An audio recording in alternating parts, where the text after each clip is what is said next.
I'll admit, sometimes I feel like I might be taking crazy pills when I'm reading some of these modern DC and Marvel comics, especially around this period.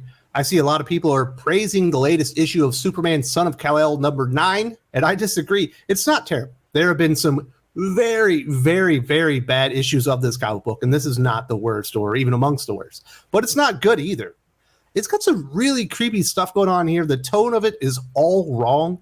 And really what Tom Taylor, the writer of both Nightwing and Superman, Son of Kal-El, is trying to do is establish this relationship that Nightwing is the new mentor for John Kent Superman. Now, you can do this. Remember what Grant Morrison was able to do with Dick Grayson and Damian Wayne in that wonderful Batman and Robin series that he had. If you haven't ever read that, go read that. That is a fantastic comic book.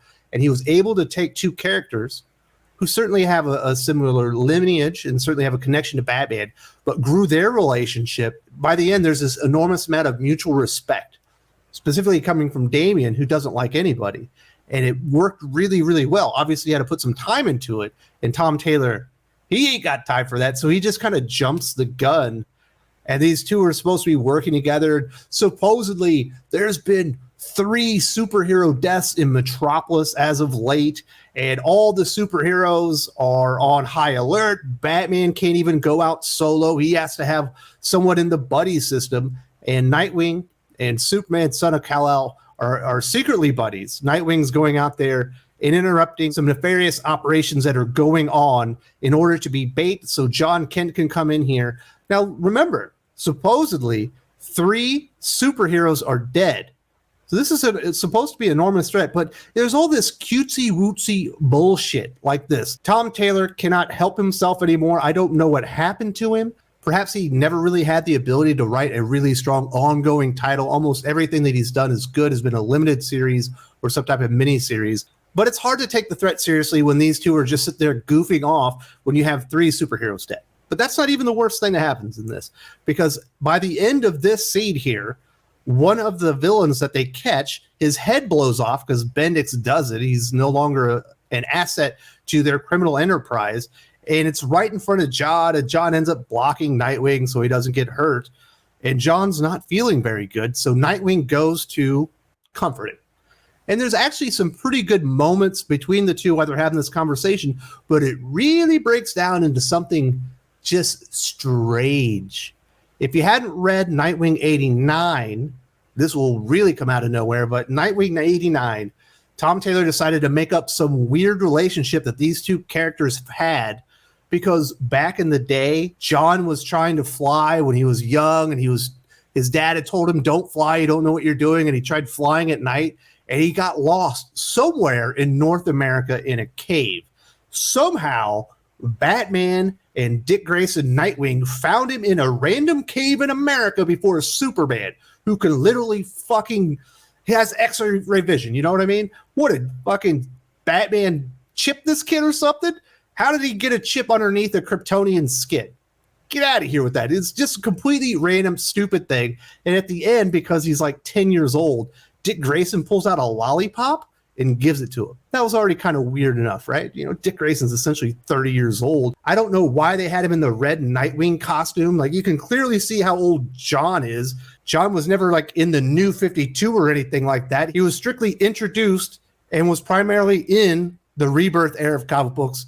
To my knowledge, Nightwing never had anything but a blue suit during that time, so it doesn't make a whole lot of sense. So we get this weird conversation, and it gets creepier and creepier as it goes along, and it really makes no sense. I spent 5 years trapped, imprisoned on another Earth, 11 years old to 16. And the whole time I was there, I just kept hoping somehow you'd find me again. That Nightwing would walk in with a smile and a lollipop. I know it's stupid. Oh, it's not stupid. I'm sorry I didn't find you, John, but I'm here now. John Kent is literally the son of Superman himself. He would have seen his father and his powers literally perform miracles in front of his eyes as he was saving people in the universe and the world and everything like that. He met Nightwing one time, and he creepily gave him a lollipop, and he sat on a planet while he was being tortured which is really strange due to a character that age for like 6 years. And all I could think about is, I wish Nightwing was here to give me another lollipop and save me. Just completely out of nowhere bullshit. And people are acting like this is such a good comic book. It is absolutely not. This is weird, made up fanfic from fucking Tom Taylor. If you want to establish the relationship and make there be a mentor-mentee dynamic to it, that's easily done. A lot of people have done that in the past. This is not how you do it. It's so strange. His father is fucking Superman. His best friend in the world is Damian Wayne. He's been around Batman a lot. The one character, well, not the one character, the one character in the story is Nightwing, and you're like, he's never really even been around that character unless you read Nightwing 89, where Tom Taylor just made up some weird lollipop bullshit, and then you get this weird last panel, and fucking Dick Grayson, he's 30 years old. John Kent is like 17, and he pulls out another fucking lollipop. What the fuck is going on here? Why is he throwing so many lollipops at this kid? Am I taking fucking crazy pills? Am I the only person in the world that think this is creepy as fuck? What the hell's going on over at DC Comics that they can't snip this out and say, this is a weird panel and a weird story to include to develop this mentor-mentee relationship dynamic between John Kent and Dick Grayson Nightwing? Is Nightwing like secretly out there with a fucking creeper van and lollipops? Not to mention, can we not find another fucking piece of candy that isn't an analogy to a fucking dude's dong? Am I the only one that sees this? I can't be the only one that sees this. Please tell me I'm not crazy. This shit just came off as creepy as hell to me. Of course, this isn't the first misstep by Tom Taylor on Superman Son of Kal-El. It started pretty much from the beginning. If you haven't seen my review of Superman Son of Kal-El number 2, you could see this thing was going off the rails from the very beginning. Definitely check this out. And you can see it has nothing to do with the sexual identity of John Kent, as why this comic book absolutely blows.